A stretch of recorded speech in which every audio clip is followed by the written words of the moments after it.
El almacén de las tres ecologías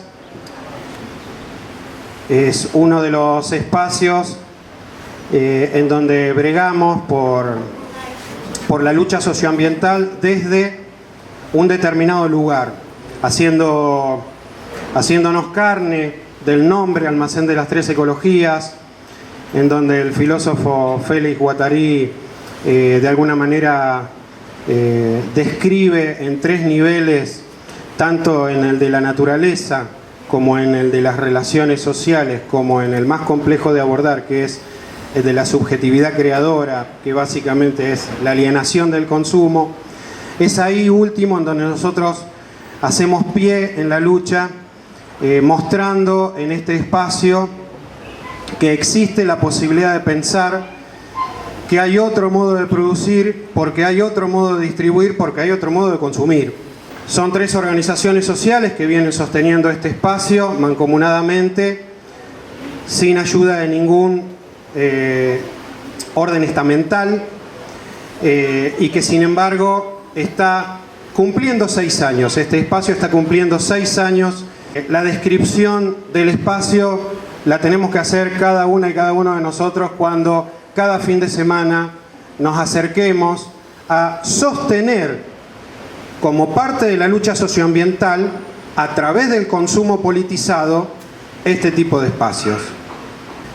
Una de las organizaciones, la Red de Comercio Justo del Litoral, a la cual pertenecemos, forma parte de la Marcha Plurinacional de los Barbijos. Yo voy a dar el micrófono a un compañero, a Mauricio Cornaglia, que va a describir con mejor acento lo que fue la organización de esta actividad, y por supuesto después le vamos a dar la palabra a nuestros compañeros que van a hacer en definitiva la presentación del libro de Guillermo. La Marcha Plurinacional de los Barbijos, que conforma o es conformada con un montón de organizaciones, de las cuales hay muchas referencias aquí, se enorgullece de poder llevar adelante esto. Y nosotros, como Red de Comercio Justo del Litoral, estamos sumamente contentos de poder abrir este espacio a esta actividad que tiene que ser la primera de muchas que se tienen que dar en la ciudad de Rosario, y específicamente en este almacén de las tres ecologías, a los efectos de poder enaltecer el espacio y de que las organizaciones de la lucha socioambiental sepan que este espacio está específicamente para eso. La orientación en nuestra lucha, que tiene que ver con fundamentalmente ese objetivo, ese horizonte tan importante que es la soberanía alimentaria, ¿no? No podía dejar el micrófono sin destacar eso. Y por supuesto, todos los otros aspectos que tienen que ver con empezar a recorrer las diversidades y las heterogeneidades de la lucha, que tiene que ver con el género, que tiene que ver con la tierra, con la tenencia de la tierra, que tiene que ver con el arte y con la disputa también por el discurso. Así que muchísimas gracias a todas, a todos. Reiteramos el saludo a todas y todos, y muchísimas gracias por arrimarse a este lugar emblemático en la ciudad de Rosario. Como bien decía Martín, ya desde hace 6 años y cada vez más es necesario que lo habitemos, no solamente los días que habitualmente los compañeros y compañeras abren las puertas para que los que estén paseando o no puedan disfrutar de este hermoso espacio, sino que seamos capaces de provocar este tipo de encuentros para que el almacén esté ocupado, y que entonces a algunos quizás interesados en que esto deje de ser esto para que transformarse en alguna otra cuestión no lo puedan lograr. Por eso estamos acá, elegimos este lugar como primera instancia para presentar el libro de Guillermo Folguera, porque el lugar nos encanta, y además con este segundo objetivo de aportar al fortalecimiento de este espacio tan querido para la mayoría de los rosarinos y rosarinas.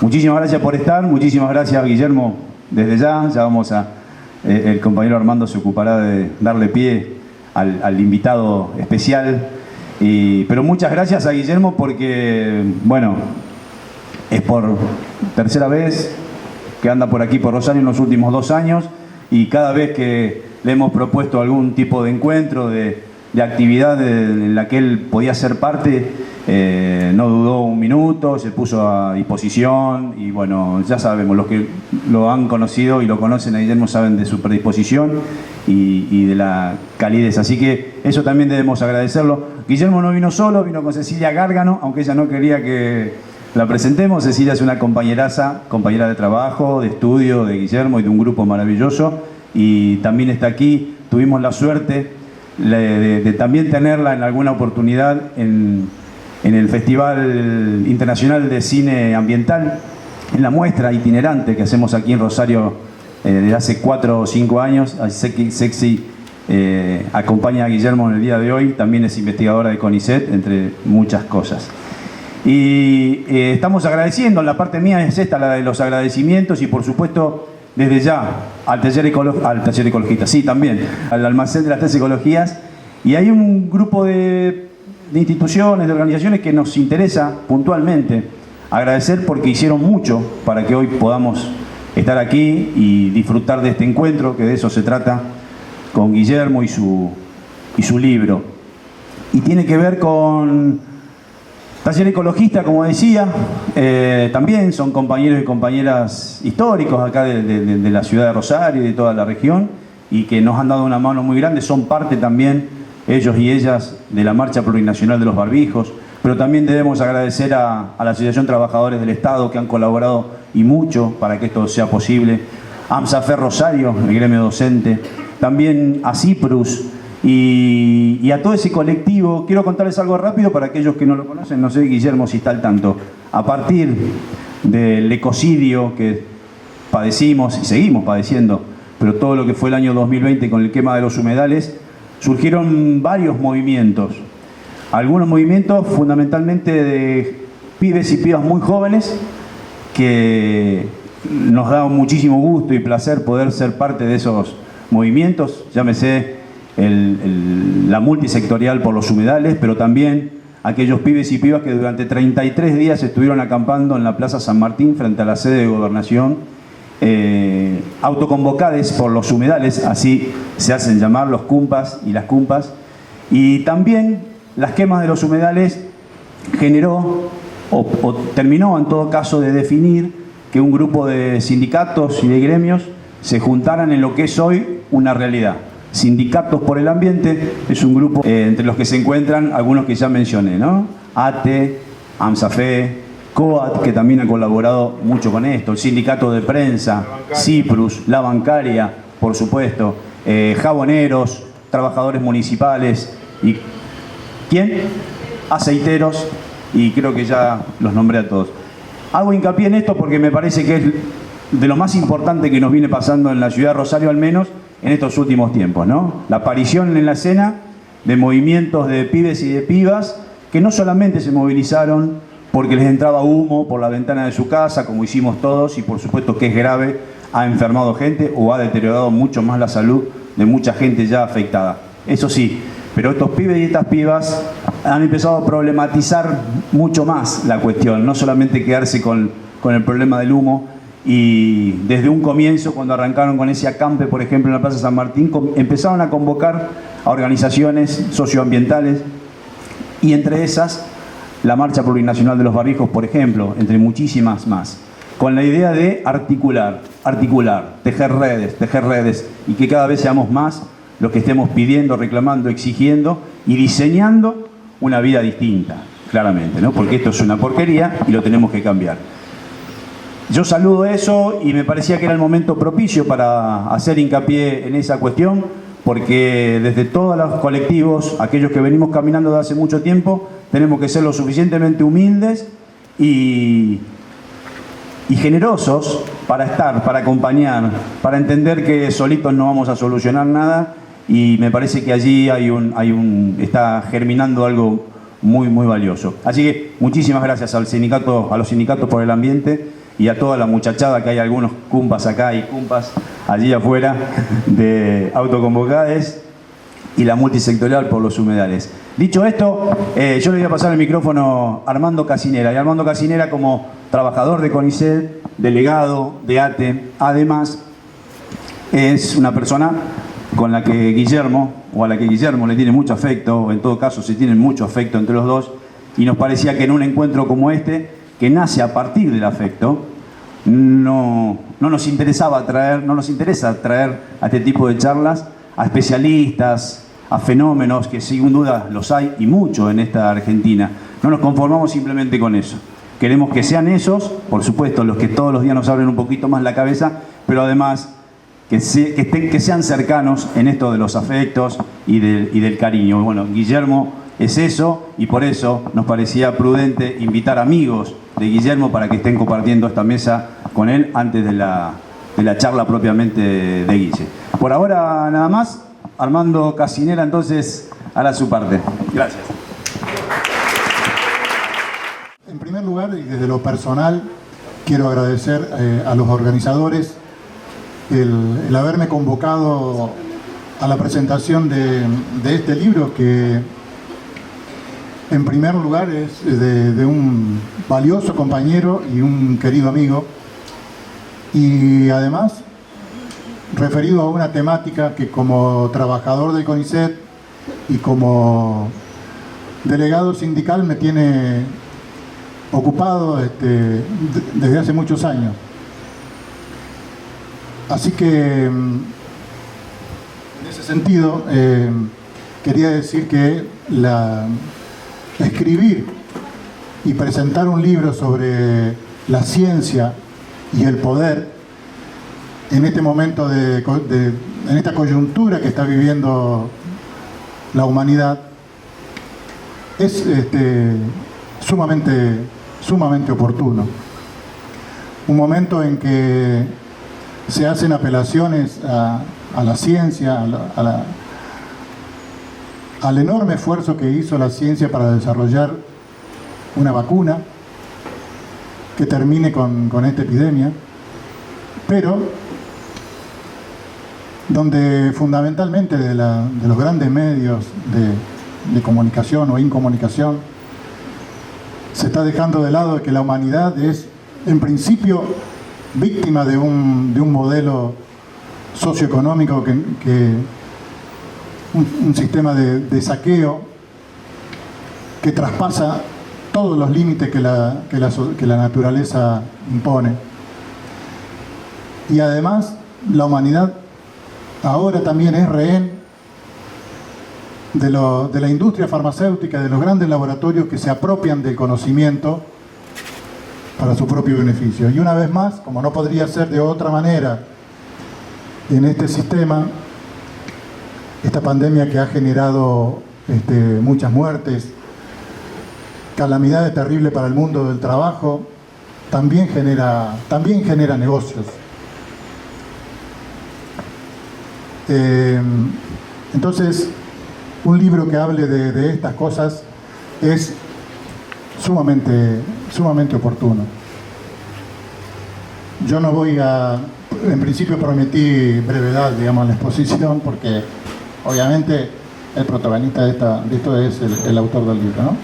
Así que no voy a andar demasiado en hablar del libro en sí mismo, pero hacer sí algunas referencias, porque es un libro que fundamentalmente tiene la virtud de meterse en los temas centrales que hacen al quehacer científico y su relación con el poder, que de eso se trata el libro, y creo que eso es lo más valioso.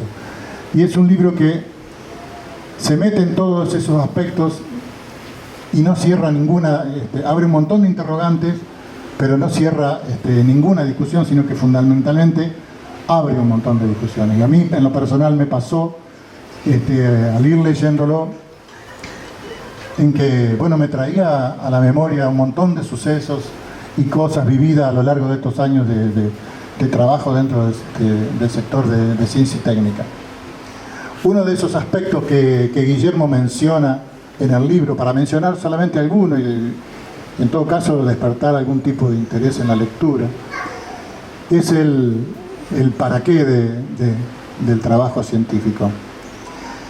Y en la lectura de del libro y en el pensar en los para qué, me trae también, me pone en la superficie del análisis mi trabajo como delegado sindical. Y entonces reflexionaba acerca de lo difícil que se hace en algunos espacios que tienen un cierto poder dentro del sistema de ciencia y técnica, un sector importante de trabajadores de ciencia y técnica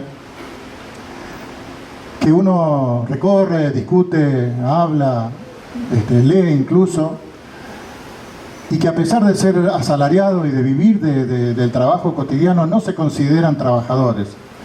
Entonces pensaba lo difícil que es reflexionar en el para qué cuando uno es un trabajador y no se reconoce como tal. Y eso pasa dentro del sistema de ciencia y técnica. Y yo creo que este libro, no me acuerdo, son 8 capítulos, de 8 capítulos, yo rescato en la lectura, o mejor dicho, a mí me impactó mucho uno de los capítulos que está relacionado con la innovación. Y todos los capítulos son muy interesantes, pero el de la innovación, el referido a la innovación, pone el acento exactamente en el título y en la temática principal del libro, la relación entre la ciencia y el poder. Y porque la innovación en el sistema capitalista es uno de los motores de los que se vale el sistema, digamos, para la extracción de la plusvalía y demás. Entonces, ese capítulo en particular a mí me movilizó mucho.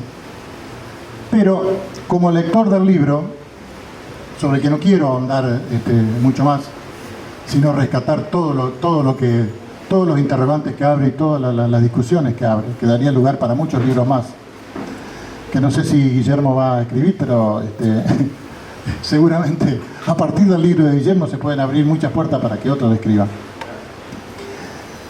Pero tiene un capítulo que es el último, que lo llama epílogo, y que como lector yo me animaría a decir que a aquellos que no lo leyeron y que tienen intención de leer este libro, como lector les diría que comiencen por el epílogo para luego recomenzar y volver a leer el epílogo, porque está escrito fundamentalmente con mucha belleza, con muchísima belleza.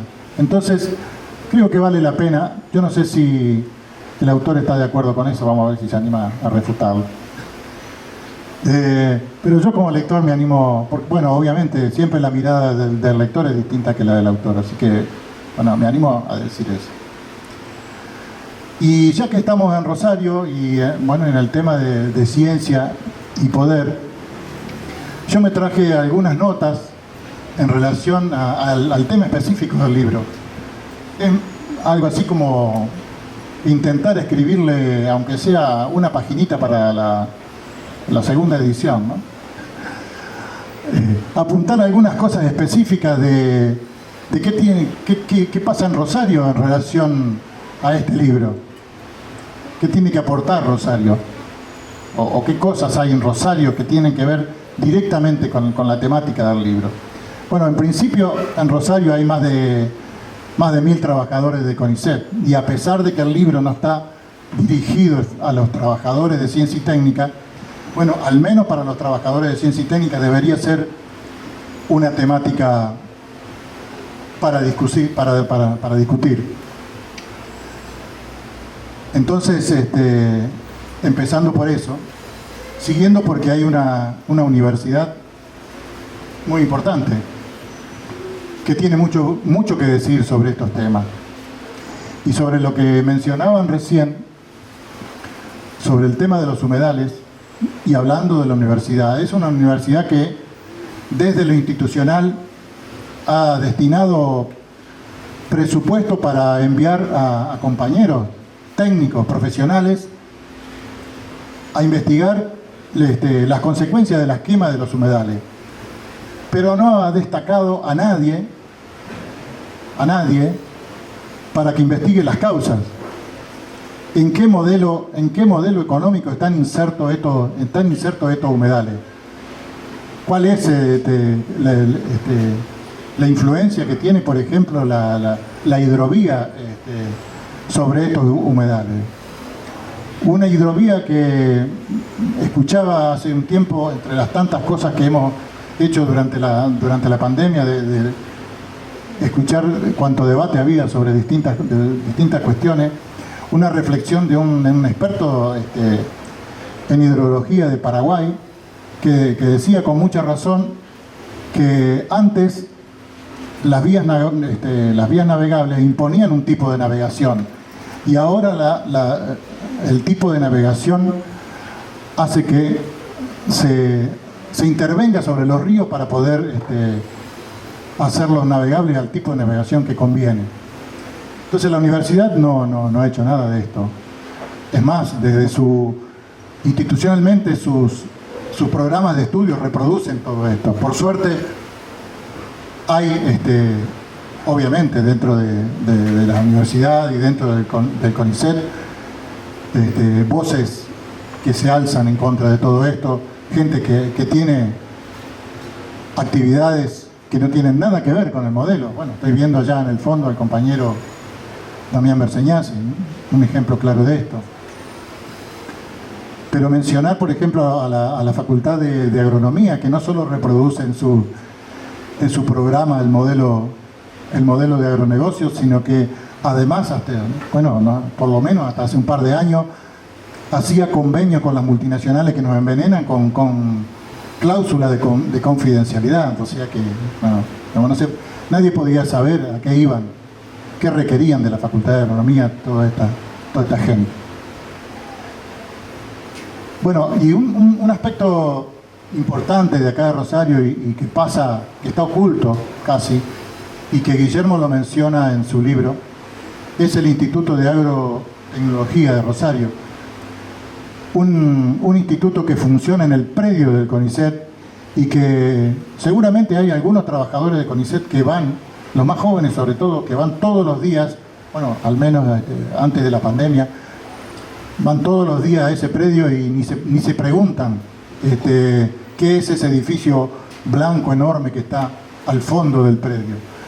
Bueno, ese edificio surgió, el convenio se firmó en el año 2004 en un Expoagro. Es un convenio entre el Estado y la empresa. En ese momento eran Bioceres y Biocidus. Después quedó solamente Bioceres. Y cuando, a los pocos días de que se firmó en la Expoagro ese convenio, un representante de la empresa Bioceres y de APRESID, Víctor Truco, decía en un artículo de La Capital: la propuesta consiste en integrar el saber del sistema científico nacional con la libertad y la agilidad del sector privado para llevar adelante los proyectos. Son proyectos de desarrollo con retorno a mediano plazo. Es investigación básica, pero que luego da lugar a aplicaciones tecnológicas y puede llegar a generar jugosos ingresos por el pago de patentes. Esto decía este dirigente acerca de esa iniciativa, detrás de la que estaba obviamente el inefable Lino Barañao, que tuvo mucho que ver en esto y que en el año 2011, en una visita a la Universidad de Rosario, hablaba del modelo rosarino, el modelo de ciencia y técnica, lo llamaba el modelo rosarino y se refería específicamente a esto. Y que ese mismo año, en un reportaje, decía lo siguiente: en las comunidades modernas, si un científico encontró algo útil, tiene la obligación moral de crear una empresa para brindarlo a la sociedad. Esto decía Lino Barañao, el primer ministro de Ciencia y Técnica en 2 periodos, que no le importó, digamos, la pirueta ideológica para permanecer en su puesto. Y previo a eso, previo a la firma de este instituto, 2 años antes, en la Bolsa de Comercio, en un congreso de APRESID,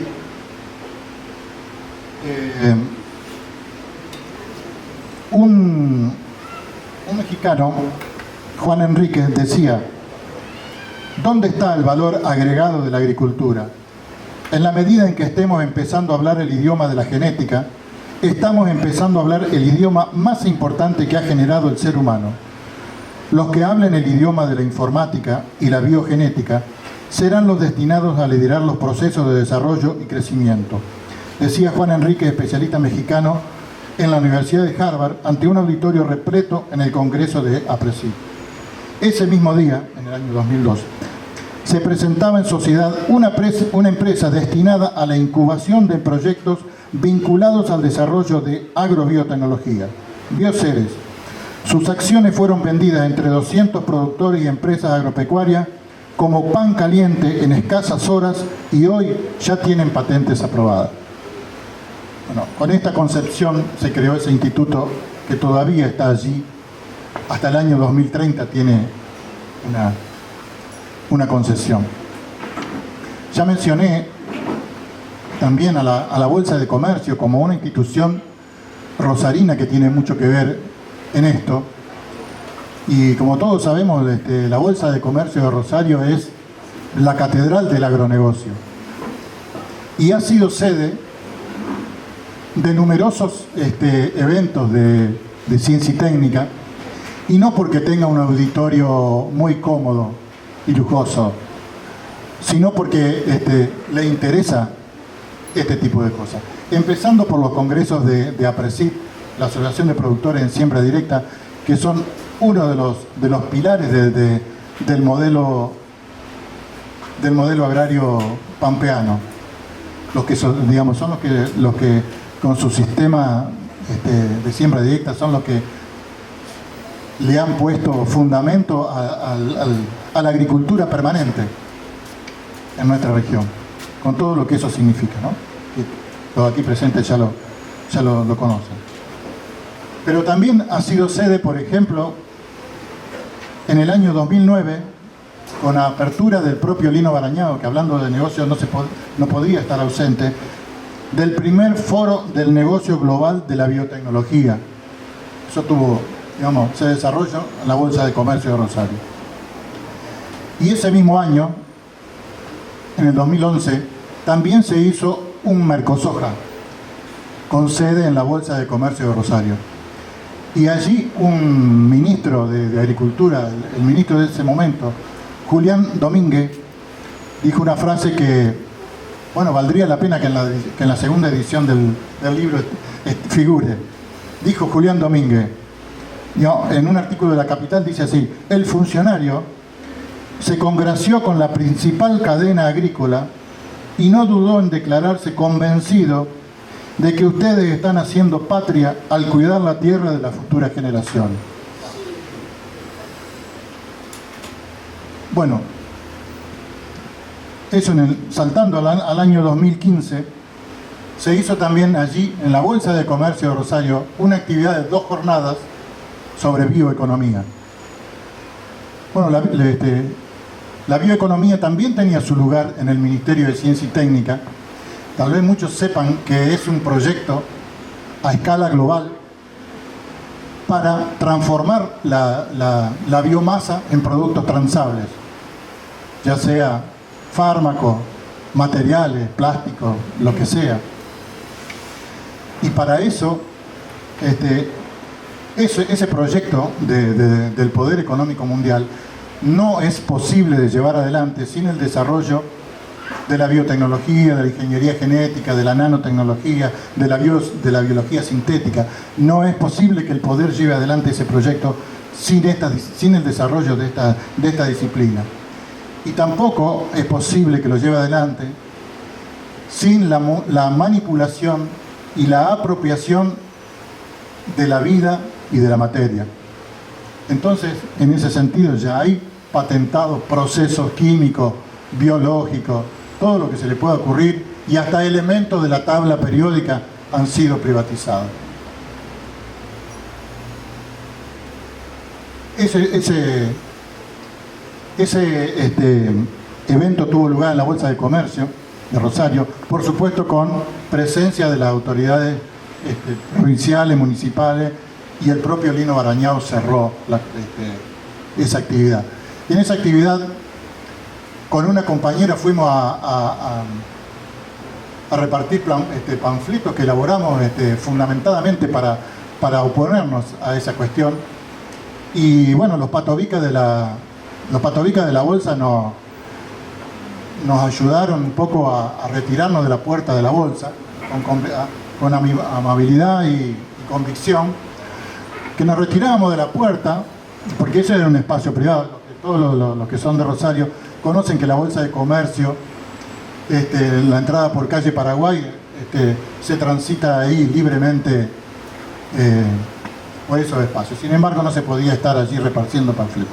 Pero tuvimos dos pequeñas victorias en esa oportunidad con esta compañera. Una es que nos mencionaran adentro tuvieron tanta torpeza que nos mencionaron adentro del evento por lo que habíamos repartido. O sea, nos legitimaron mucho más que los materiales que habíamos entregado.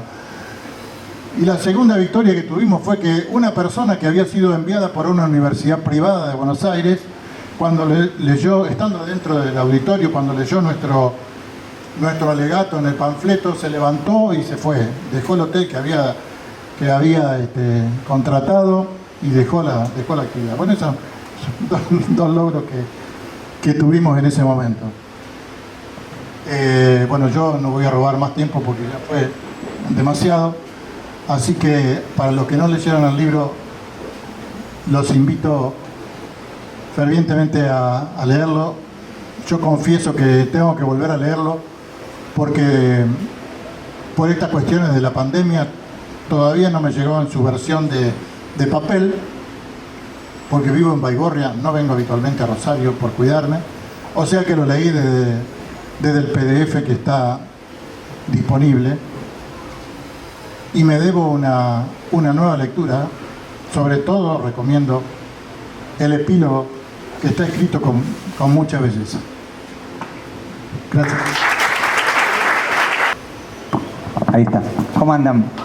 Bueno, muy emocionado, agradecido por las palabras previas. Gracias a Mauricio, gracias a Armando, gracias a todos y todas ustedes por estar acá, gracias por bancar y cuidar este lugar tan hermoso. Es muy lindo, es la primera presentación presencial que hace el libro, y es muy lindo que sea Rosario. Es muy emocionante y responde en gran medida, por un poco lo que también planteaba Armando, a una de las partes claves de lo que fue el libro. Ya voy a decir algunas cosas, pero bueno, saben que son la capital de los agronegocios, así que es muy lindo que estar acá diciendo esto. Pues la palabra no es lindo, pero está bien que sea así. Mi idea era corta, era simplemente contarles algunas cosas no dichas en el libro, contradicciones que tengo, cosas fuertes, cosas intensas, derroteros, y en todo caso después hacer un intercambio que seguro va a ser más interesante con los aportes que pueden hacer ustedes. Y lo que estaba pensando es que el eje de mi pequeña intervención sea ¿por qué este libro? ¿Por qué un libro de estas características? ¿Y qué pasa con un libro de estas características? Primero, y la autorreferencia es inevitable, pero sí, por un tema personal, el libro de alguna manera resume lo que yo considero que fue mi experiencia de estos 20 años. Tengo 43 años y en estos 20 años milité en muchos de los temas que están descritos ahí. Después de una pequeña militancia estudiantil y de derechos humanos, me aboqué al tema socioambiental y gran parte de los ejemplos son ahí. Hay algunos de salud mental que también estoy trabajando. Cuando digo estoy, realmente es un estamos, no solo porque articulamos con muchas de las comunidades, sino porque pertenezco a un colectivo también de investigación, que es el grupo de filosofía de la biología, y muchos de los temas que están ahí son temas compartidos. Pero como sea, el libro resume esas experiencias y resume también el haber transitado universidades públicas con 2 carreras. Y sobre todo, resume decepciones. No me encontré con la universidad que soñaba, no me encontré con el país que soñaba, no me encontré con la situación que soñaba, con la ciencia y tecnología que soñaba. Yo vengo de una familia todo científico natural, mi papá físico, mi vieja bióloga, mis hermanos geólogos, mi tío matemático, mi prima matemática. El día que dije voy a estudiar filosofía, tienen que ver la cara de espanto, era como hubiera preferido que, no sé, me he visto de noche de mariposa, yo creo que hubiera generado menos rechazo, pero bueno, tuvieron que aceptarlo. Mi hijo va a ser filósofo, acá estoy, mamá, papá.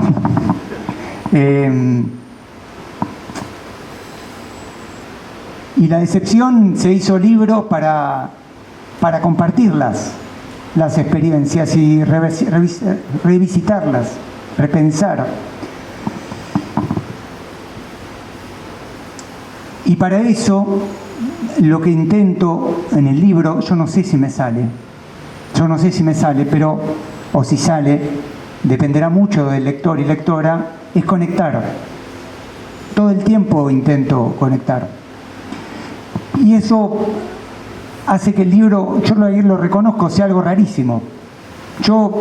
El libro lo termina editando esta editorial, que estoy increíblemente agradecido, porque lo hicieron con mucho amor. Tuvo casi un año entero de edición. No saben el trabajo de edición que tuvo, no solo la compaginación, sino el trabajo de cómo estaba escrito. Está hecho muy a pulmón. Pero gran parte de lo que me pasó en las otras editoriales que me fueron diciendo que no, que fueron un montón, créanme, fue la cara de vuelta, la cara de perplejidad de esto que es. Porque es verdad que es un libro de política científica, pero tiene un montón de libros citados de literatura, de ciencia ficción, de películas. ¿Y por qué? Y yo, primero porque se me vincula con mi idea personal. Yo, no sé, quería ser escritor y acá estoy. Pero además porque creo fervientemente que tenemos que buscar un lenguaje propio. Necesitamos salir del lenguaje que nos han ofrecido. La ciencia y la tecnología hoy habla oficialmente para que no se le entienda. Y cuando habla para que se le entienda, nos trata de idiotas. Entonces, parte de lo que me propuse es, tomémonos en serio, hablemos y pongamos en discusión, con un enorme riesgo, que es que nos digan que no. Si ustedes analizan los discursos que decía Armando de Lino Barañao, que hacía como ministro de Ciencia y Tecnología, no había mucha diferencia que alguien que estaba vendiendo un dentífrico en la televisión. Lino Barañao hablaba como un empresario de la ciencia y la tecnología. Y parte de lo que intenté hacer con el libro es, bueno, no, armemos un lenguaje propio. Reitero, yo no sé si está logrado. Lo que sí quiero que entiendan es el intento que busqué. Después lo otro que intenté es conectar ejemplos. Hoy estuvimos caminando por el centro de Rosario. Yo vivo en Buenos Aires, vivo en un barrio de clase media baja, que es Paternal.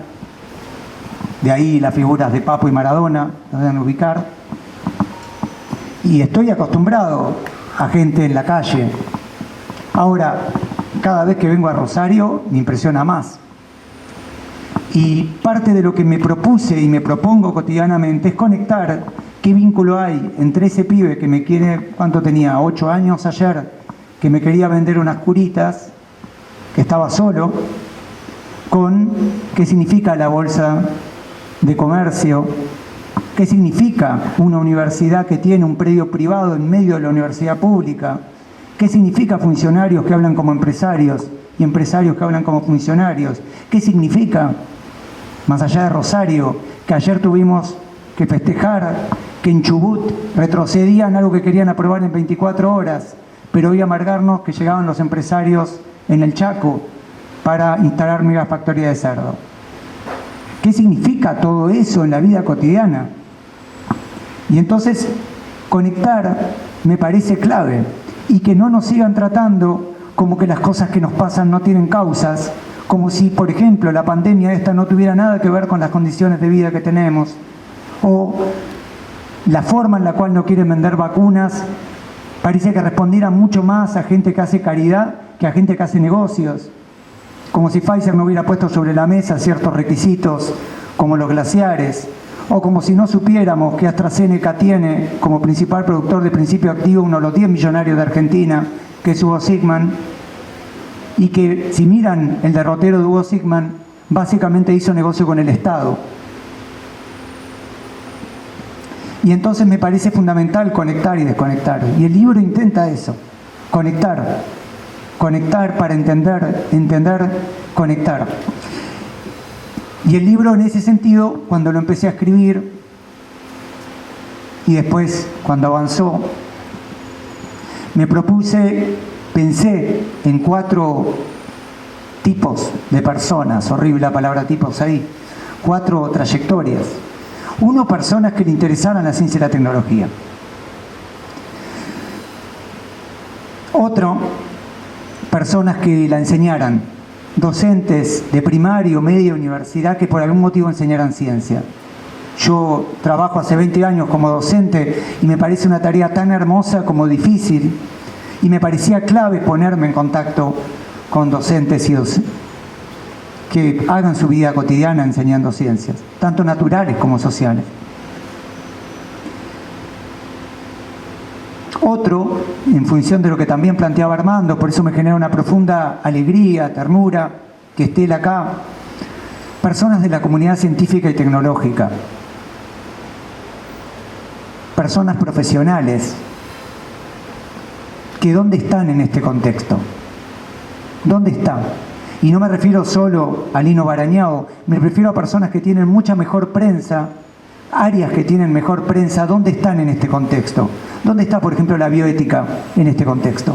Miren qué hay para decir de la bioética en este contexto, de problemas éticos y la ciencia y la tecnología. ¿Escucharon a alguien de bioética durante la pandemia hablar y referirse a lo que significaba estar discutiendo megafactoría de cerdo, o estar preguntándose por qué no paraban con las fumigaciones y el virus entraba de manera aérea, o por qué no paraban con un modelo demográfico que nos concentra en las ciudades cuando sabemos perfectamente que los hacinamientos son parte del problema de la pandemia?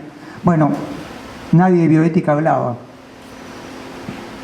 Y el cuarto, y por eso me genera profunda ternura y agradecimiento, los movimientos y organizaciones sociales, con los cuales muchas veces me peleo, con los cuales siempre sé que los tengo que tener al lado y aprendo de ellos. ¿Por qué? Porque siento que muchos movimientos y organizaciones sociales, cada vez menos, no consideran a la ciencia y la tecnología en sus filas, no consideran que hay que politizar la discusión científica. Habrá que dar la discusión entonces.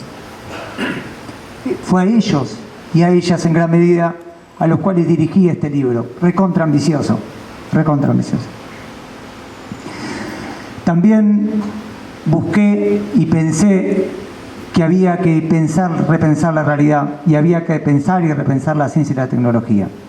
Claro, esto no es independiente de lo otro. Gran parte de las cosas que me pasaron cuando empecé, el libro estaba terminado un 80% y empecé a tocar timbres de editoriales, fue, bueno, ¿quién está dispuesto a publicar un libro sobre otra ciencia y otra tecnología, cuando esta ciencia y tecnología es parte del problema y no de la solución, a mis ojos? Y eso me cerró puertas rápidamente. Por ejemplo, cómo presentarlo en Capital Intelectual, que saben de quién es, de Hugo Sigman. Cómo presentarlo en editoriales que tomaban cada genealogía por ejemplo, lo que fue la ley de glaciares, bochornosa ley de glaciares, como si fuera una crítica a ciertas gestiones gubernamentales. Está mencionado ahí, por ejemplo, el papel que tuvo Cristina Fernández de Kirchner vetando la ley de glaciares, nobleza obliga, que después terminaron aprobando con una presencia fuerte de Filmus, ¿sí? Pero ¿qué hacemos con esa historia? Ojalá el problema acá fuera solo el macrismo. Vaya si lo es, ¿eh? Pero digo, acá el problema no empezó ni terminó en el macrismo. Acá el problema es que para algunas cosas no hay grietas y que algunas cosas hay que dar una discusión profunda y habrá que dar una discusión profunda y tenemos que animarnos a dar. Algunos eligen darla desde adentro, otros eligen darlo desde afuera, pero tenemos que dar esta discusión porque se nos está yendo la vida en eso.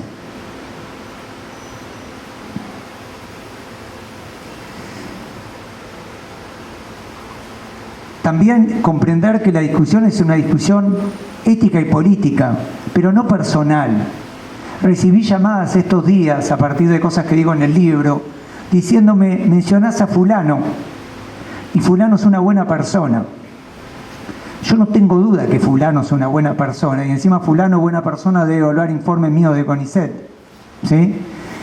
Ojalá que no. Pero, entonces, fulano, buena persona, ¿qué haces con eso? Y no, acá lo que tengo que discutir es política. ¿Qué significa que frente al dengue hubo una preaprobación del Ministerio de Ciencia y Tecnología, año 2013, para liberar en Corrientes, acá nomás, mosquitos de Oxitec, empresa británica, que no tenían ningún control por fuera de la propia empresa Oxitec? Por suerte lo frenó el Ministerio de Salud. Pero ¿qué significa eso en términos de salubridad?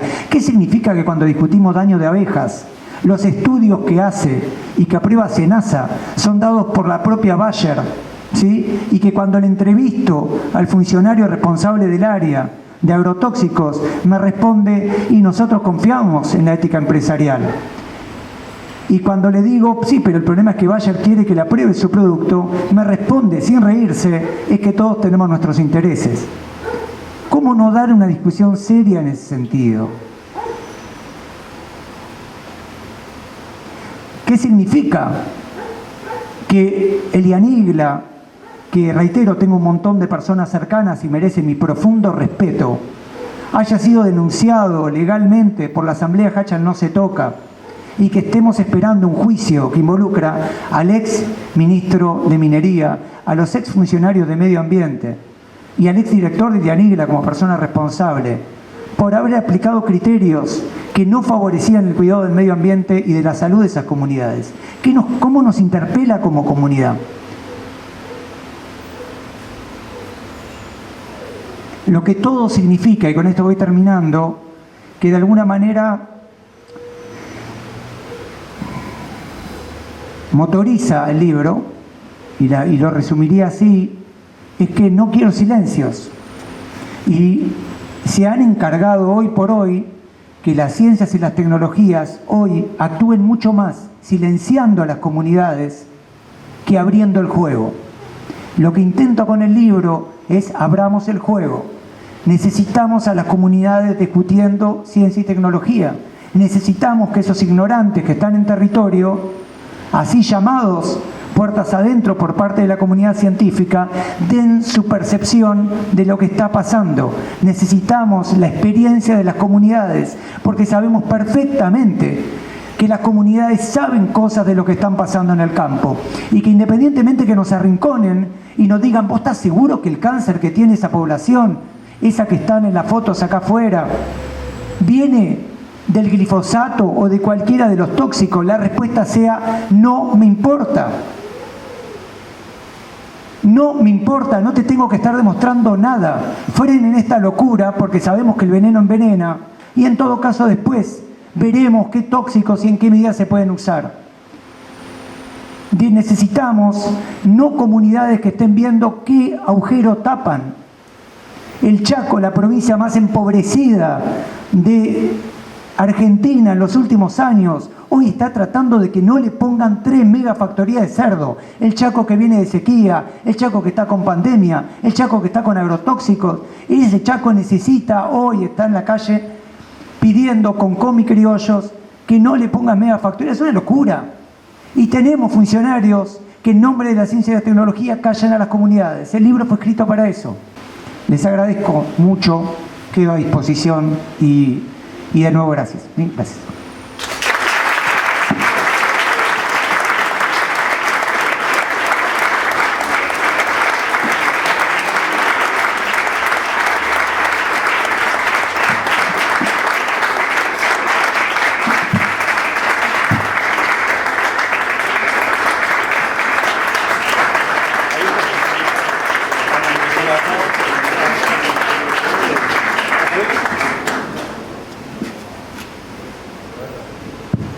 Ahora sí.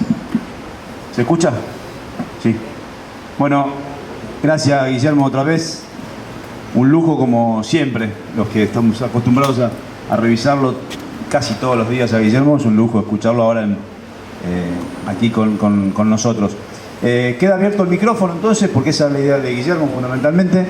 Nos prometió que iba a hacer una intervención escueta para que nos podamos escuchar. Así que anímense a preguntar sobre el libro, aquellos que lo hayan ya pispeado o los que tengan ganas de compartir, de preguntar. Tal vez en esta oportunidad debiéramos levantar la mano y hablar desde el lugar para no estar pasando el micrófono. En esta oportunidad lo hacemos así. Muchas gracias. El agradecido soy yo. Primero introdujiste algo que es clave, que en el libro yo me detengo. Y que está bueno porque lo que trato de hacer, te reitero, no sé si me sale, pero sí trato de hacer es no querer aceptar más lógicas binarias. Yo no soy ni pro ni antivacuna. Tengo clarísimo que la vacuna es un negocio. Entonces, si la vacuna es un negocio, habrá que discutir qué vacuna y para qué. Yo no soy ni pro ni anti-Estado. Ahora, tengo claro qué función está cumpliendo el Estado en la actualidad. No entenderlo, o en todo caso que funciones de manera contradictoria. Y el libro trata de eso. Por eso digo, no estoy exento de contradicciones y las expongo en mayor medida o en menor medida en el libro. Y la intervención, que es muy buena, yo creo que la educación es clave. Es clave para salir de esta y es clave para comprender dónde estamos. Que las carreras no tengan ninguna formación en ética y en política, que tengamos profesionales que confunden su bolsillo con un paper, que tengamos la enorme confusión de que nos tiren palabras por la cabeza, como la que decía Armando, innovación, y que eso parece implicar algo bueno, sin que diga, les puedo mencionar 20 innovaciones que me cagan la vida, habla de un problema educativo. Necesitamos, además de dar la lucha en los territorios, necesitamos, acuerdo con vos, repensar los planes de estudio, urgente. No puede ser que los profesionales no tengan ni siquiera la instancia para parar y pensar. Y les tengo un montón de anécdotas para contar, la mayoría no están en el libro. En la facultad donde estoy, donde doy clase, yo doy clase universitaria de Historia de la Ciencia y de Filosofía de la Biología. Hay un juramento. Al final, cuando alguien se recibe, hay un juramento. El juramento ético es un juramento optativo. Es una pavada. Ahora, es optativo. Y veo a la gente bajarse cuando están por jurar. Jurás que vas a usar eso para el bien colectivo y veo a la gente cómo se baja. ¿Y eso qué es? ¿Es un problema individual? Muy probablemente también habrá que discutir qué consecuencias tuvo en nuestro país 30.000 desaparecidos, el menemato, discusiones binarias que no sabemos que no son tales. Pero también tiene que ver con formaciones institucionales. Hay que poner en discusión qué estamos formando. Así que te agradezco mucho. Y creo efectivamente que tanto en términos de resistencia como de explicación de nuestro Estado es una de las claves. No deben haber escuchado adentro, me pregunta acerca de si menciono la Fundación Libertad. No la menciono. Hay un montón de cuestiones que, como dice Armando, en la versión segunda tendrán que ser incluidas. Pero es verdad que tuve que elegir. Y no la menciono. Y hay varios nombres propios que tampoco. Así que te agradezco la mención. Sí, es clave, es clave. Y el último capítulo que hizo mención Armando, que tiene otra estructura, que hace las veces de epílogo. Yo ahí me acordé mucho cuando escribí el libro. Acá voy a hacer, yo al comienzo menciono a las 15 personas que me marcaron mi formación política y profesional. Hay mucha gente que conocen, seguro. Está Jorge Rulli, Adolfo Boy, está Andrés Carrasco, Alicia Mazzarini, Olimpia Lombardi, gente de diferentes formaciones, diferentes trayectorias. Menciono 15 porque son las personas que yo de alguna manera les quiero retribuir en forma de agradecimiento. Está mi profesora del secundario, que el otro día lo visité y se lo di. Y una vez Rulli, con esta actitud habitual de Jorge tan políticamente correcta que tiene, si no lo conocen es un chiste lo que acabo de decir, es bastante brutal, una vez dijo que el esfuerzo que teníamos que hacer los académicos no era tanto describir las resistencias, sino describir al poder. Y a mí me marcó, y agregó Jorge, por si faltaba algo, dice, para lo otro ya están los servicios de inteligencia. Y el libro trata sobre todo de describir la lógica del poder, y no tanto describir las experiencias de resistencia. Por eso el último epílogo lo que termina explicitando es que la apertura de las comunidades está en otro lado. Lo que intento ahí es dar herramientas para agarrar el poder de alguna manera que se nos desmenuza todo el tiempo. Una pequeña pregunta. ¿Tenés alguna consideración respecto de lo que significa la responsabilidad de la formación colectiva, formación intelectual, política, científica colectiva en el seno de las organizaciones de la lucha socioambiental? Digo, en términos de salir a pulsear discurso. Por ahí no se nota, pero soy tremendamente optimista. Por el absurdo, pero créanme que soy optimista. Y soy optimista porque veo que los movimientos sociales están incorporando esto muy rápido, y lo veo. Creo que no es casualidad tampoco. Digo, por ejemplo, el ecofeminismo ha hecho mucho por incorporar la discusión ambiental y la discusión en torno a ciencias hacia adentro de las organizaciones sociales. Creo que tenemos un enorme desafío delante. ¿Tu análisis cómo es? En relación con tu pregunta, ¿qué ves vos que también estás? Yo veo que mañana, cuando llevemos la muestra a un enclave chacarero en el kilómetro 11 de la ruta 18, vamos a cotejar la binariedad que vos planteás para nosotros, que formamos parte del PAREN, entre la vida y la muerte, digamos. Y muchas veces, frente a interlocuciones que tal vez no sean válidas, cuando te vienen a chicanear, consideramos muchas y muchos compañeros, la necesidad de tener un discurso fortalecido, no solamente desde la postura política, sino desde la ciencia. A eso me refiero. Tal cual. Y es clave. Lo que yo trato, de hecho, cuando estábamos discutiendo el título, yo propuse uno que por suerte no quedó, pero que de alguna manera responde eso, que es Ciencias con S, iba a poner. Porque yo creo que el primer punto es comprender que las ciencias son plurales y diversas. Esto quizás le suene raro, pero termino de responder y después voy al ejemplo. Yo no tengo duda que las organizaciones y movimientos sociales necesitan de tener ese manejo de conocimiento científico para poder responder con dureza. No solo poder responder en términos de lo que perciben, sino también para poder contrarrestar lo científico que viene del otro lado. Porque está claro que empresas, estados, entidades compradas se han encargado de tener un buen ejército de científicos. Bayer, Monsanto, publica muy bien, publica papers muy bien. Y no me consta que esos papers sean inventados. Deben haber hecho el experimento. Yo tuve varias materias de diseño experimental y sé cómo hacer un diseño experimental para que algo no me dé. O me dé de determinada manera. Alguien debe mirar horrorizado y decir, pero está diciendo que la ciencia es cualquier cosa. No, lo que estoy diciendo es que se arman los diseños experimentales a propósito. Y para mí es clave tu pregunta de entender que las comunidades tienen que entender eso. Ahora, entender eso significa que frente a un determinado, me parece, que frente a un determinado problema, entonces surja la pregunta, ¿qué ciencias se aplicaron? ¿Qué ciencias se usaron? Pongo un ejemplo. Vieron que mencioné el caso de abejas y cómo SENASA acepta productos simplemente mirando los informes de Bayer, por ejemplo.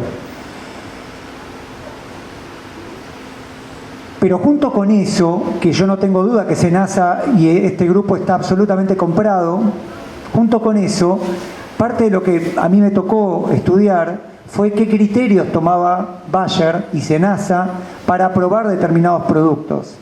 Y por ejemplo, entonces lo que hacen es toman algunas áreas, algunas investigaciones, que además que la financia Bayer, tienden a minimizar el riesgo. Por ejemplo, dicho en criollo, tienden a ver productos que matan abejas, que vean la muerte de las abejas. Para mí es clave que una comunidad, y por eso estamos trabajando con la Sociedad Argentina de Apicultores este tema, es clave que la Sociedad Argentina de Apicultores entienda que yo puedo tomar un estudio no que mate, sino que dañe a la abeja. Que sería algo análogo a ir a las comunidades, si ahí está Damián le dando un abrazo, ir a las comunidades y preguntarles qué enfermedades están teniendo las comunidades. No necesariamente la muerte. ¿Qué pasa con los abortos? ¿Qué pasa con los efectos sobre las tiroides? ¿Qué pasa con el cáncer? Claro, lo que todo eso hace, y lo que hace tu intervención, es reconocer que la ciencia es un tema político cuando hablo de políticas públicas. Y la ciencia es un tema político cuando habla de políticas públicas. Y eso jode, eso incomoda, no solo incomoda a los que hacen negocios, incomoda la resistencia de las comunidades. Porque cuando a veces planteo esto, con toda la razón del mundo, me dicen muchos movimientos, me dicen, bueno, nosotros esto tenemos que garantizarlo y el científicamente comprobado a nosotros no sirve. Está bien, puede servir a corto plazo. Ahora, créanme que Bayer, que Monsanto, que Barañao, que Hugo Sigman tienen muchísimo más presupuesto que nosotros en las investigaciones. Y ahí tenemos un problema, ¿sí? Así que es un buen punto. Flavia pregunta acerca de cómo fueron en estos 20 años los cambios de la comunidad científica en relación con la ciencia crítica, y me permito agregar de la ciencia empresarial. Me impresiona, yo empecé la carrera de biología, que fue la primera que estudié en el 97, o sea, hace 23 años. A mí me impresiona cómo cambió. Cuando yo arranqué, obviamente que era una ciencia desfinanciada, Cavallo en esos años nos manda a lavar los platos. Las universidades públicas eran objeto a ser cuestionado y denigrado para dar curso a las universidades privadas. Digo, había una política muy activa. La soja, ya aprobada, iba a empezar rápidamente a ser expandida, igual que la megaminería en esos años. En estos 23 años yo lo que sentí es que la ciencia crítica, que era tu primer parte, y lo conecto con una de las... ¿Cómo es tu nombre? Osvaldo. Con el comentario de Osvaldo, no permeó institucionalmente lo que voy a decir. No hubo cambios institucionales en esta dirección. Sí sentí que organizaciones y movimientos sociales están tomando cada vez más el discurso crítico para adentro. O dicho de otra manera, yo me acuerdo los debates cuando yo era parte del grupo de reflexión rural, año 2002-2003, y esas cosas que me decían en esos años no me las dijeron nunca más. Lo científicamente comprobado, también yo crecí, pero la cuestión de que la ciencia es una sola. Una vez tuve un debate, nunca me pegaron un baile tan grande como en el 2007 con Lino Barañao. Acababa de ser nombrado ministro de Ciencia y Tecnología, vino a la tele y ahí encontré en Lino Barañao una persona que podía decir cualquier cosa en cualquier momento. Y ahí Lino Barañao dijo cosas del estilo que yo le estaba pidiendo ética a una plantita como si se la pidiera un helecho. Recientemente nombrado ministro de Ciencia y Tecnología, me comparaba un helecho con un producto manufacturado involucrando el capital. Esa barbaridad yo no la vi después. Yo creo que ahí tenemos victorias. Vos me decías eso antes de arrancar. Tenemos que reconocer nuestras victorias. Y yo soy optimista en que esas victorias van a seguir creciendo, y el libro fue escrito del optimismo. Es un libro que busca sumar a la resistencia y a la voluntad colectiva de cómo queremos vivir. Ahora, también creció la ciencia empresarial. Y nos tenemos que fumar ahora que innovación es una parte de un nombre de un ministerio sin más, cuando innovación es el nombre que tiene el mercado bonito para silenciar a las comunidades. Nos tenemos que comer que un científico que busca patentes sea aplaudido de pie por una universidad pública, cuando la patente es un modo más de mercantilizar el saber, de apropiárselo. Nos tenemos que tragar, por ejemplo, que en mi facultad o una de mis 2 facultades haya tenido la materia agrobiotecnología como una materia más, con Mentaverri, que está nombrado en el libro como uno de los profesores, en la cual daban un premio al grupo ganador del proyecto en plena Universidad de Buenos Aires, y eso estaba financiado por Monsanto. Esas barbaridades nos tenemos que comer. Ahora, muchas de las cosas que mencioné no las vi en los últimos años. Lo que me preocupa es que siguen haciendo negociados. El proyecto de megafactoría de cerdo, perdón que vuelva a eso, pero el año pasado me tuvo ocupado bastante. No lo dieron, si se fijan, no dieron una discusión abierta de eso. Ni siquiera pudieron dar razones. En el debate público que tuvimos, Cabandier ni siquiera vino. Y la responsable de Ambiente, de Cancillería, en la mitad dijo, yo no sé si estoy de acuerdo con esto, y hace poquito renunció. Digo, esa barbaridad. Por eso siguen haciendo negociados. En nombre de ciencia y tecnología, aunque me parece que no nos están tomando tan de giles colectivamente. Termino de responderte con algo. La historia de la comunidad científica argentina es una historia que tiene una presencia muy fuerte de una tradición de ciencia básica, ¿no? Que a veces se la llama la tradición francesa, ¿no? Por el iluminismo y compañía. Eso hace que la comunidad científica tenga, para discutir estos temas, una virtud y un defecto. La virtud es que lo empresarial no engancha tan fácilmente. O sea, el perfil en general de la universidad pública argentina no somos empresarios. Y cuando somos empresarios somos horribles. Entonces, yo me acuerdo a Lino Barañao, me lo acuerdo de una reunión, diciendo, no estamos produciendo la cantidad de patentes a las cuales había apostado. Y eso fue un excelente premio, producto de nuestra ineficiencia, no tanto de algo ideológico. El defecto es que hay una idea romántica, a mí me encanta el romanticismo como tradición, pero una idea romántica que a veces lleva a pensar que la discusión política no tiene nada que ver con la investigación científica. Y por eso lo primero que intento plantear en el libro es correr algo. Si el científico o la científica quiere publicar papers, que los haga, no tengo ningún problema. Yo trabajé mucho tiempo publicando papers, trabajo de hecho en eso, y trabajé en filosofía de la ciencia clásica. Pero si estamos queriendo discutir políticas públicas, no me vengan que la ciencia no es política. Y entonces pongo ahí el eje y planteo que es obligatorio, en ese sentido, que la comunidad científica entienda que si va a hacer algo que afecta al vivir cotidiano, social y ambiental, va a tener que entender que la discusión política involucra la posibilidad que te digan que no. Sí, está bueno, no lo puedo traducir. Pero no, estoy totalmente de acuerdo que para algunas cosas la ciencia, o gran parte de la ciencia no funciona. Pero lo voy a poner en estos términos. No funciona en tanto no tengamos la capacidad de decir no sé. Se ha vuelto una práctica científica que entiende que el no sé es una manera de llamarnos ignorantes, y ahí hay una gravedad muy grande. Y sumo algo, vieron que casi no mencioné filósofos para no responder al estereotipo, pero a mí me gustó mucho cuando me encontré, y de alguna manera me está marcando el camino más reciente, uno de los filósofos que creo que está en el libro, que es Walter Benjamin, cuando dice, habrá que aprender a escuchar. Y no sabemos escuchar.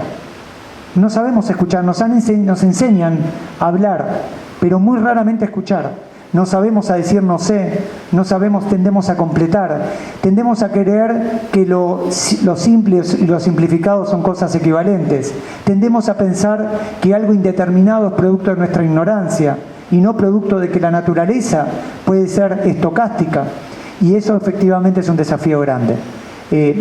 Lo que creo que vas a estar de acuerdo también es que habrá que convivir con el plural, y hay ramas de la ciencia que tienen eso más trabajado, y hay ramas que no.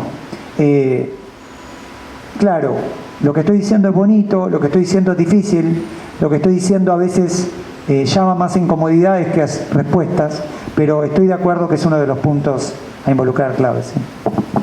Roberto. Y hay que transitar esa incomodidad que dijiste, hay que transitarla nosotros como organizaciones, movimientos y personas políticas. Vamos a tener que lidiar.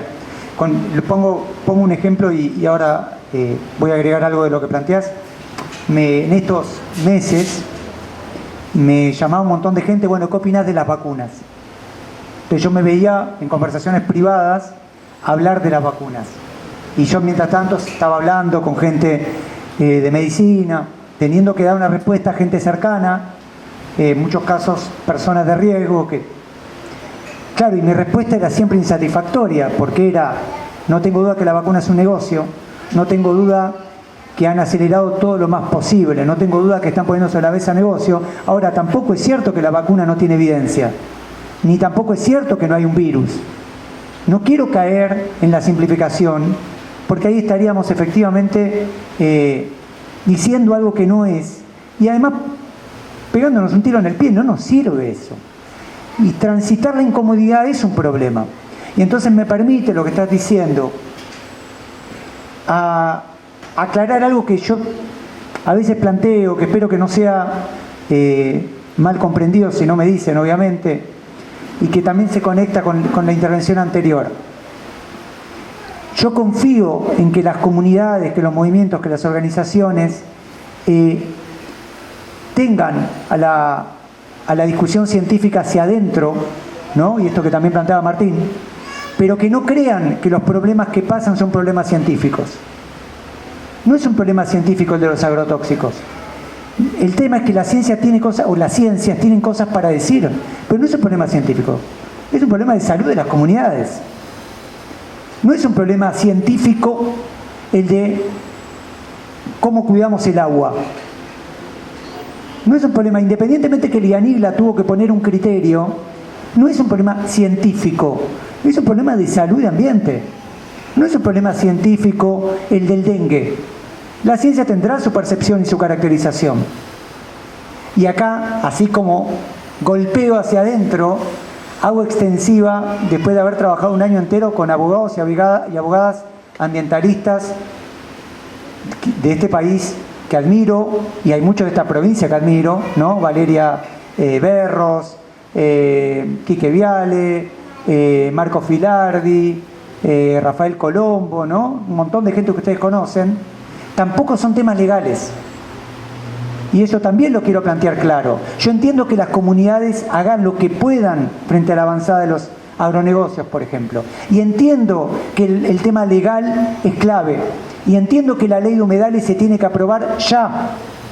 Ahora, los humedales no son la solución del problema. Díganle si no a la gente que vive en la cordillera con la ley de glaciares. La barrigol sigue en Argentina. Entonces, quiero decir con esto, Guillermo ayer dijo que no importan las leyes. No, claro que importan las leyes, porque hay que luchar con todas las herramientas. ¿Quiere decir esto que la ciencia no importa en esto? Hay que luchar, hay que entender, hay que formarse en ciencia. Ahora, que no nos hagan reducir los problemas políticos ni a problemas legales ni a problemas científicos. Que seamos capaces de transitar, yo le pongo ese nombre, esa incomodidad que vos planteás, Roberto. Que es una incomodidad jodida, que es una incomodidad que nos obliga a formarnos en cosas que no sabíamos que nos teníamos que formar, que es una incomodidad que nos obliga a salir de binarismos cómodos. Vos sos pro vacuna, antivacuna. Mi hija mayor tiene 30 vacunas y en el último año me dijeron 20 veces antivacuna. Y yo digo, ¿de qué están hablando? Entonces, creo que esa incomodidad que planteás y que además puedo conectar con algunas cuestiones es clave, y agradezco además la explicitación. Me pregunta en relación con los ejemplos de salud mental que tomo y cómo se conecta con el tema de salud y ambiente. Bueno, la parte que fijé.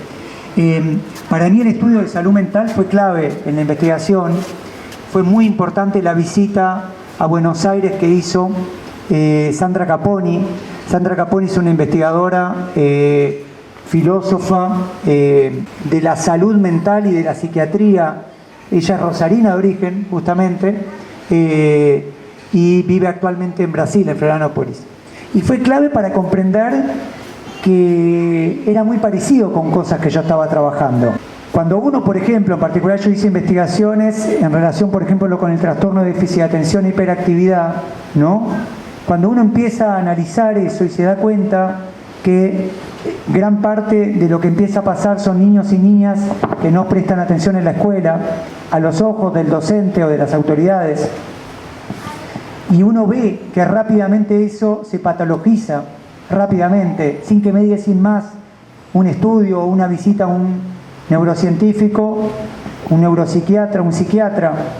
Y entonces ese niño o niña que no presta atención en la escuela se le da algún tipo de químico, como puede ser la Ritalina, como muestro en la propaganda. Cuando uno ve que en Estados Unidos, Argentina entiendo que no tiene datos oficiales, el 15% de niños y niñas son diagnosticados con algún problema psiquiátrico, y uno dice, ¿no será que los problemas están en otro lado? ¿No será que el problema son nuestras instituciones?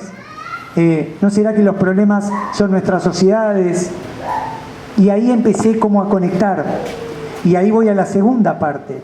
Y Sandra me hizo bien, pero también me hizo bien interactuar con personas como Damián, o personas que trabajan en temas de salud, y personas que me enseñan, por ejemplo, de qué significa la salud individual en una sociedad enferma.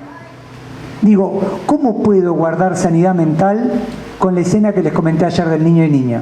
¿Qué significa la sanidad mental si un pibe de 8 años me vende una curita? ¿Qué significa? ¿Yo que me tengo que ir ahí cálidamente? Sandra me lo explicó con otro ejemplo que trabajaba, que era una mujer que tenía una depresión diagnosticada, era depresiva, y le daban fármacos. Sandra, cuando se metió a estudiar, vio que esa mujer recibía acosos laborales todo el tiempo. Y Sandra tuvo que salir a decir, esa mujer no está enferma, esa mujer la están haciendo mierda. Entonces, ¿qué significa ahí la sanidad? Y así como planteo que no puede haber sanidad individual en una sociedad enferma, ¿puede haber sanidad colectiva en un ambiente enfermo? Digo, ¿qué significa quedarte en tu casa cuando la mayor parte de la población argentina no tiene vivienda digna?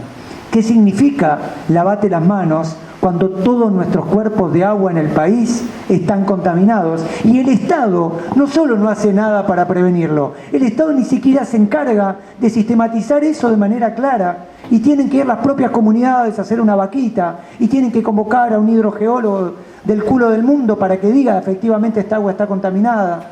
¿Qué significa todo eso?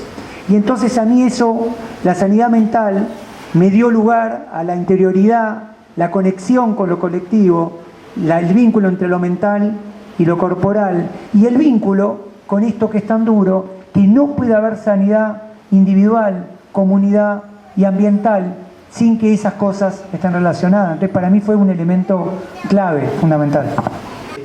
Esta es la universidad que soñó la dictadura. Esta es la universidad que soñó la dictadura. En la universidad, estoy de acuerdo con vos, Luis, no se discute nada. Y cuando digo no se discute nada, no es que en los pasillos no haya alguna discusión ocasional o que algún docente voluntarista en clase abra el lugar. Digo, la universidad hoy, me animo a decir, todas las universidades públicas que conozco del país, que son varias, no tiene espacios institucionalmente armados para la discusión colectiva que involucre toma de decisiones. Y eso es clarísimo. Las decisiones hoy se toman en 4 paredes, no importa qué elementos se toman, no importa con qué claustro se toman, no importa involucrando qué factores. Así que acuerdo con vos, yo no sé si le pondría ese peso al libro, sí espero que sume respecto a que ese es el norte también universitario por dar, ¿no? Y respecto al trigo, lo incluimos en el libro, a último momento, que fue cuando ya estábamos en la parte de edición, a partir de que se hizo esta aprobación parcial esperando que Brasil dé el ok. Y yo creo que representa una de las mayores vergüenzas en la historia del país, la aprobación del trigo transgénico, por un montón de motivos. Primero, por lo que significa para nuestro país el trigo. Segundo, por lo que significa haber hecho un convenio que escandalosamente confunde lo público y lo privado de manera adrede. Tercero, porque no involucra ningún estudio serio, ni a mediano ni a largo plazo. Y cuarto, porque hoy por hoy los ministerios involucrados, el Ministerio de Agronomía, el Ministerio de Ambiente, el Ministerio de Producción, me hablan de palabras bonitas como progreso, bienestar, etcétera, mientras hacen algo que se sabe perfectamente que beneficia a unos pocos y que bajo ningún punto de vista va a generar ni mayor justicia social, ni un beneficio ambiental, ni menor desigualdad social, ni siquiera una mejor ciencia y tecnología. Así que te agradezco, Luis, que lo hayas traído. Bueno, muchas gracias. Muchas gracias, Guillermo. Claro. Martín ahora va a explicar un poco los motivos de por qué ya tenemos que ir retirándonos. Nos gustaría quedarnos mucho más tiempo. No sé, Guillermo, a nosotros nos gustaría quedarnos mucho más tiempo escuchándolo, por supuesto. Es biólogo, es filósofo, ya saben, docente y no sé cuántas yerbas más. Anduvo haciendo algún daño por México, por Chile y otras latitudes más.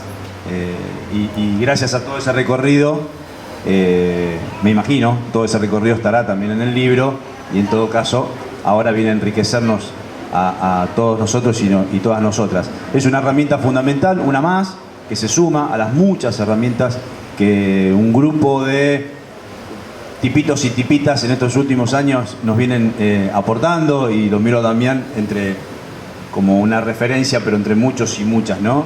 Aquellos que participamos y transitamos los territorios de la mano de organizaciones socioambientales, necesitamos de estas herramientas como las que nos ofrece Guillermo todos los días, y en este caso engrosado con semejante material. Así que estamos re contentos de tenerlo a Guillermo acá, felices de que él haya parido este libro que nos va a servir muchísimo.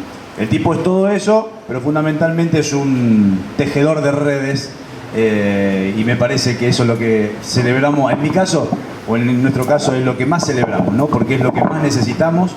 Los materiales, por supuesto, son fundamentales, pero la actitud, la predisposición, la idea política de seguir tejiendo redes es lo fundamental, en lo que venimos fallando, pero me parece que vamos aprendiendo de a poquito. Así que muchísimas gracias. Igual Martín ahora va a cerrar para que definitivamente podamos irnos a picar algo, ¿no? Guillermo, esa es la idea, ¿sí? Y a tomar algo. Guille, muchísimas gracias, por supuesto.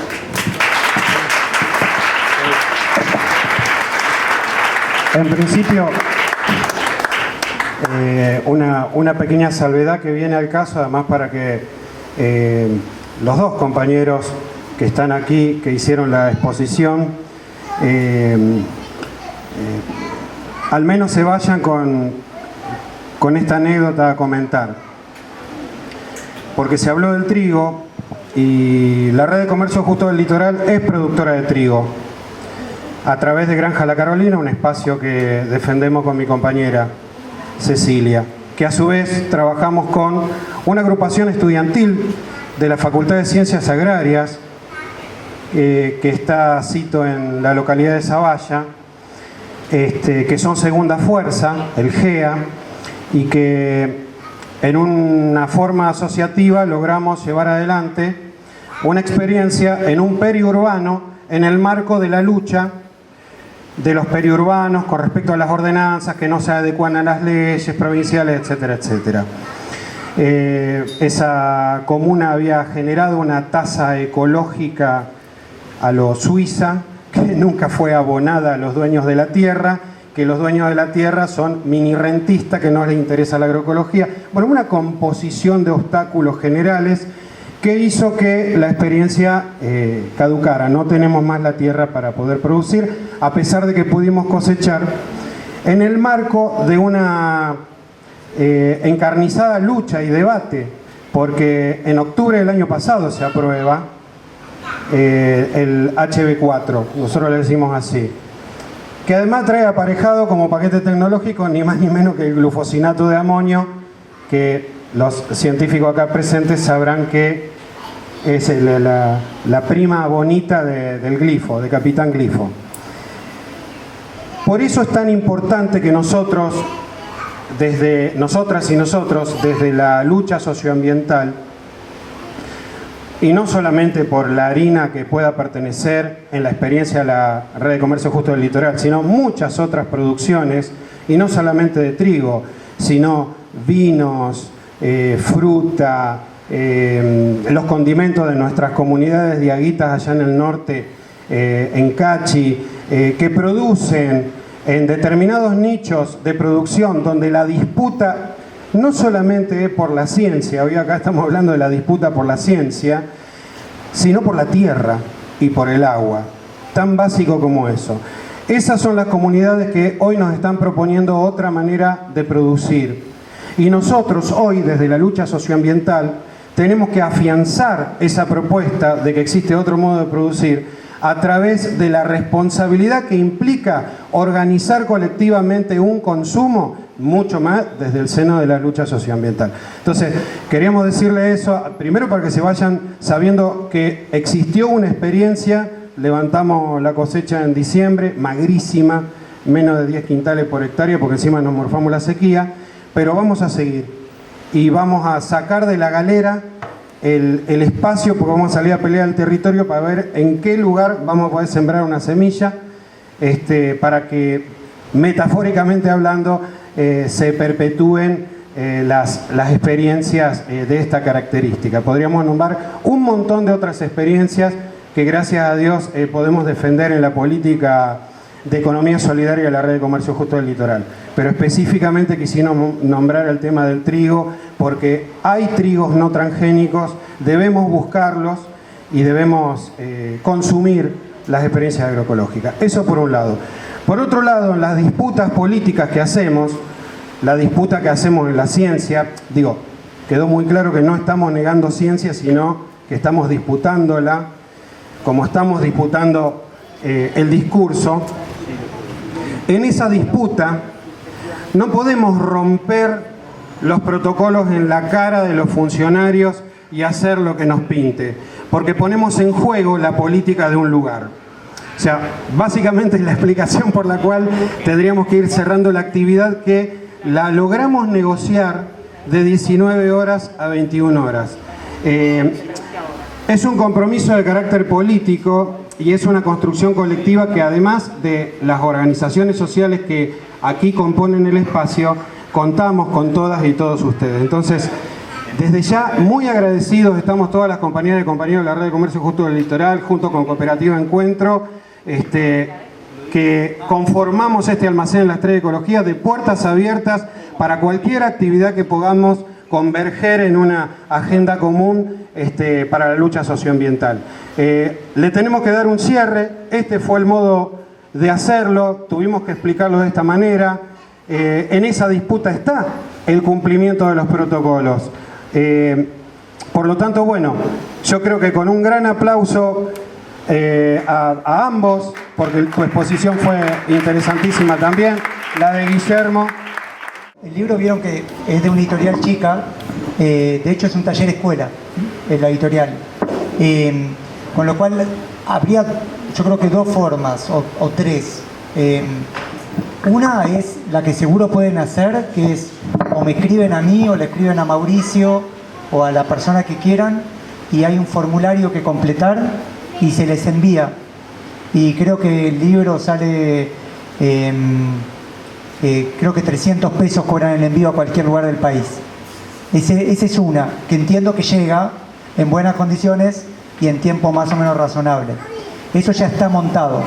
Las otras 2 que podemos hacer es, si ustedes quieren, yo puedo hablar con la editorial para que manden y ustedes lo vendan y arreglen los términos de la venta, que una de las editoras me dijo que te los puedo poner en contacto.